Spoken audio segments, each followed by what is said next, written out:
Hello বন্ধুরা, সুপর্ণার হেসেলে সবাইকে স্বাগত। আজ খুব শীত পড়েছে, তাই আজ আমরা বানাবো শীতের একটা রেসিপি, বেগুন আর বড়ি দিয়ে পালং শাক। এর জন্য লাগবে পালং শাক, বেগুন, বড়ি, একটু লবণ, একটু হলুদ, দুটো কাঁচা লঙ্কা, একটু জিরে, দুটো তেজপাতা। এবার একটা কড়াইয়ে সাদা তেল দিয়ে বড়ি আর বেগুন আলাদা আলাদা করে ভেজে নেব। আমি রান্নাটা সাদা তেলেই করব। আসলে সাদা তেলটা শরীরের পক্ষেও ভালো আর খেতেও ভালো লাগে। এবার ওই তেলেই তেজপাতা, কাঁচা লঙ্কা আর জিরে ফোড়ন দিয়ে শাকটাকে দিয়ে দেবে।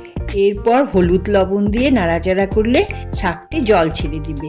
তখন ভেজে রাখা বড়ি আর বেগুন দিয়ে ভালো করে নাড়াচাড়া করে দিলেই রেডি হয়ে যাবে বেগুন বড়ি দিয়ে পালং শাক। এটি যেমন গন্ধ বেরিয়েছিল তেমন খেতেও দারুণ হয়েছিল। তাই তোমরা বানিয়ে আমাকে জানিও।